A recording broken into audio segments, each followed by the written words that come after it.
ಇದು ನಾಯಕನ ಕುರ್ಚಿ ಅಷ್ಟರೇ ಸರಿ. ಎದ್ದೇಳಲ್ಲ. Guarantee guarantee guarantee. ಇದು ಗ್ಯಾರಂಟಿ ನ್ಯೂಸ್. ನಾನು ಧನುಶ್ರೀ. ಬಿಗ್ ಬಾಸ್ ಮನೆ ಈಗ ಬಿಗ್ ಬಾಸ್ ಸಾಮ್ರಾಜ್ಯವಾಗಿದೆ. ಸಾಮ್ರಾಜ್ಯದ ಮಹಾರಾಜ ಮಂಜು ಅವರು ಆಗಿದ್ದಾರೆ.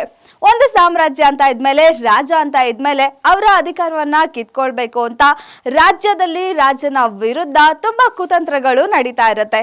ಹಾಗೆ ಈಗ ಅದಕ್ಕಾಗಿ ಮೋಕ್ಷಿತಾ ಅವರು ಯುವರಾಣಿಯಾಗಿ ಬಂದಿದ್ದಾರೆ.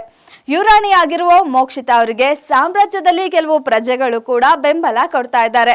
ಹಾಗಾಗಿ ಈಗ ಸಾಮ್ರಾಜ್ಯದಲ್ಲಿ ಮಹಾರಾಜ ಹಾಗೆ ಯುವರಾಣಿ ಮಧ್ಯೆ ಯುದ್ಧ ಶುರು ಆಗ್ತಿದೆ. ಹಾಗಿದ್ರೆ ಏನು ಇದರ ಸ್ಟೋರಿ ಅನ್ನೋದು ಎಲ್ಲಿದೆ ನೋಡಿ.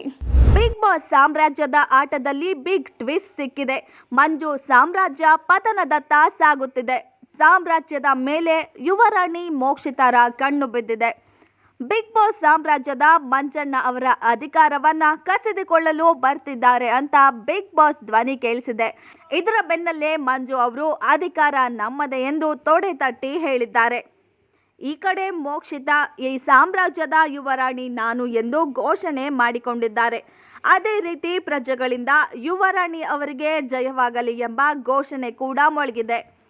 ಅಷ್ಟರಲ್ಲೇ ಮೋಕ್ಷಿತಾ ಕ್ಯಾಪ್ಟನ್ಸಿ ರೂಮ್ ಒಳಗೆ ಹೋಗುವ ಅಧಿಕಾರ ನನಗೆ ಇದೆ ಎಂದು ನುಗ್ಗಿದ್ದಾರೆ. ಆಗ ಅಧಿಕಾರ ನಿಮಗೆ ಇಲ್ಲ, ಬಾಗಿಲು ಕ್ಲೋಸ್ ಮಾಡಿ ಎಂದು ಮಂಜು ಆದೇಶ ಮಾಡಿದ್ದಾರೆ. ನಂತರ ಮತ್ತೆ ಕುರ್ಚಿ ವಿಚಾರಕ್ಕೆ ಮೋಕ್ಷಿತಾ ಮತ್ತು ಮಂಜು ಅವರ ನಡುವೆ ಹೋರಾಟ ನಡೆದಿದೆ.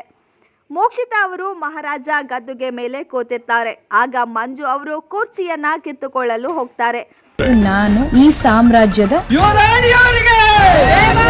ಕ್ಯಾಪ್ಟನ್ ರೂಮ್ ಒಳಗಡೆ ಹೋಗೋ ಅಧಿಕಾರ ನಿಮಗಿಲ್ಲ, ಬಾಗಿಲು ಕ್ಲೋಸ್ ಮಾಡಿ. ನಾವಿಲ್ಲೇ ಕೂತ್ಕೋತೀವಿ. ಇದು ನಾಯಕನ ಕುರ್ಚಿ ಅಷ್ಟರೇ ಸರಿ. ಎದ್ದೇಳಲ್ಲ. ಮಕ ಕಿತ್ಕೋದಂಗೆ ಬರ್ಬೇಕಿಲ್ಲ ಹೊರಗೆ. ಅದು ನನ್ನದು, ನಮ್ಮ ಹಕ್ಕು. ಈ ಸಮಯದಲ್ಲಿ ಕೆಲವು ಪ್ರಜೆಗಳು ಯುವರಾಣಿ ಮೋಕ್ಷಿತಾ ಅವರ ರಕ್ಷಣೆಗೆ ನಿಲ್ತಾರೆ.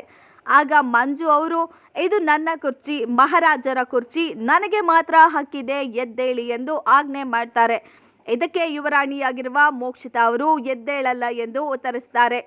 ಇದರಿಂದ ಕೋಪಗೊಂಡ ಮಹಾರಾಜ ಅವರು ಯುವರಾಣಿಯ ರಕ್ಷಣೆಗೆಂದು ನಿಂತ ಪ್ರಜೆಗಳಾದ ಹನುಮಂತ ಮತ್ತು ಶಿಶಿರ್ ಅವರ ಮೇಲೆ ಬಲಪ್ರಯೋಗ ಮಾಡಿ ಅವರನ್ನ ಎತ್ತು ಬಿಸಾಕ್ತಾರೆ.